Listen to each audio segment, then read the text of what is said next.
The Miami Heat fall to Milwaukee Bucks, game 1 of the first round. It was a really tough game. I was really hoping to do my first live stream ever on my channel, but I had problems with getting YouTube Live to work. I have to work out some kinks with OBS. And I did some testing yesterday and everything worked out fine, but just for whatever reason, I couldn't get OBS to sync correctly with YouTube Live. There's audio issues and stuff like that. Then I just decided to watch the game from my couch and do a post-game analysis. So here we are. And if you don't know who I am, my name is Vic, and you are watching Heat Checks with Vic.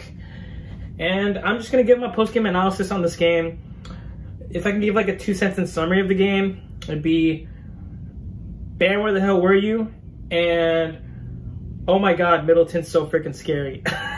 and Drew Holiday. Drew Holiday's freaking scary. Like, my second sentence would be, oh my God, it's Chris Middleton and Drew Holiday. They're so freaking scary. That would be like my second sentence. Like Giannis, I mean, yeah, this dude is just gonna camp in the paint and, you know, get putbacks, clean up, and get dunks. He had a couple nice ones, but I think we did a really good job overall to defend him and, you know, force him to be a passer and to take elbow jumpers, contested elbow jumpers. But man, Middleton, that guy came out to ball. He was the leading scorer on the Bucks with 27 points and got the buzzer beater in overtime to take the lead and to seal the dub for the Bucks with less than a second remaining in overtime. And leading scorer for the Heat was Duncan Robinson. I mean, the dude came out to ball. He shot 50% from three, or close to it. And, you know, he had a couple really good looks. He did get that flagrant foul, which, I mean, quite honestly, it was pretty weak and pretty soft compared to, I mean, Brook Lopez just freaking pile driving Jimmy. But, I mean, that was just a bad foul overall. And Duncan needs to clean up his defensive game a little bit more. But overall, like, I thought the game was really fun. It was great. And Milwaukee, like I said before, they came out to ball. They went toe-to-toe with us on defense.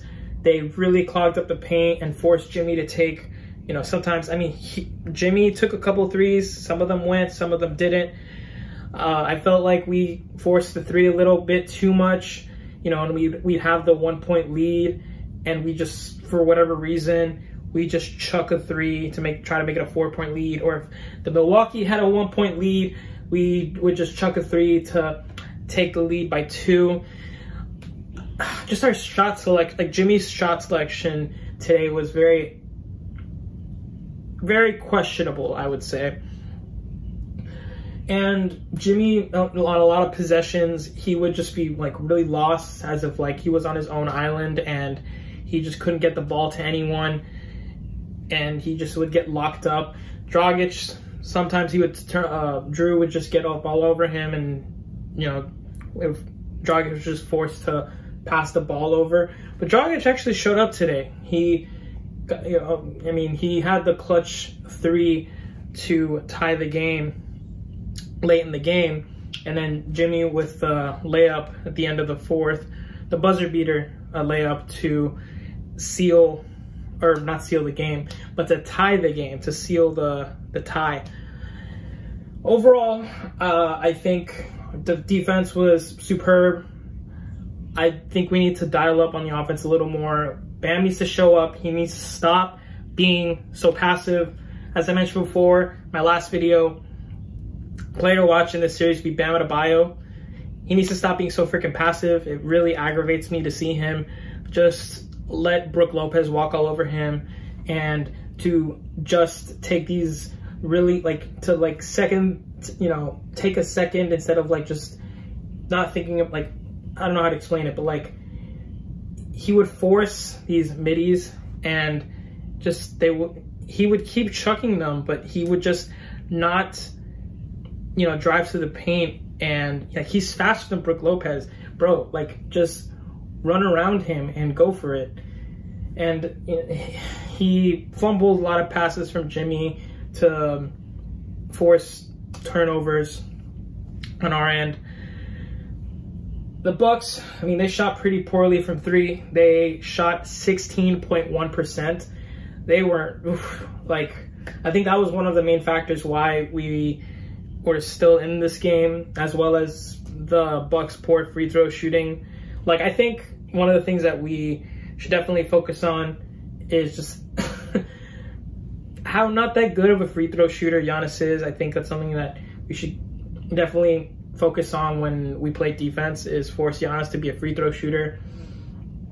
And keep the three ball rolling through Dragic and Hero. Like, feed those guys, get Jimmy to draw fouls, take contact.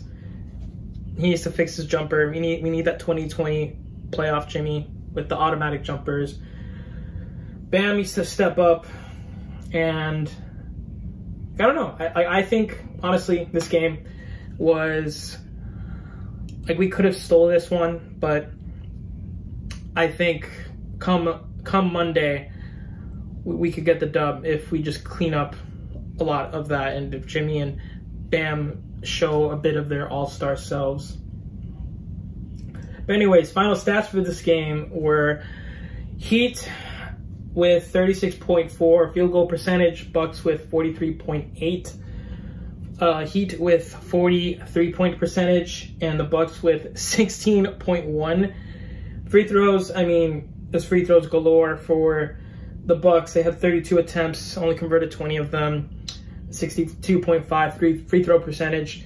Heat was 78.9 with only 19 attempts. We got out rebounded by the Bucks quite a lot, 64-51. And oh my God, one of the things I want to point out was, if you watch the game, it was like a turnover bakery. 18 turnovers by the Bucks to the Heat's 17, and the Bucks just ate in the paint, 56 points in the paint. And I think with those like factors, if we tweak our defense a little bit, keep forcing the Bucks to be shooting behind the arc, and to clean up our offense, to take contact and maybe spread out the floor, bring out Bjelica. One thing I mentioned on Reddit and stuff is, I think it would benefit a lot if we got Bjelica on the floor to spread out the floor for the Heat and open up driving lanes for Kendrick and Hero and Dragic, and maybe experiment a starting lineup. I mean, I don't want to say experiment, because I don't think now's the time to experiment, but in a way, look into a potential Deadman Bam lineup to counter or match up with the big Giannis and Brook lineup. Overall, this game was hell of a watch and a hell of a game to start off the 2021 NBA playoffs. Anyways, guys, that's my take. That's my post-game analysis. Let me know what you guys think down below, and I will see you all in a bit. And don't forget to like, comment, and subscribe. All right, peace.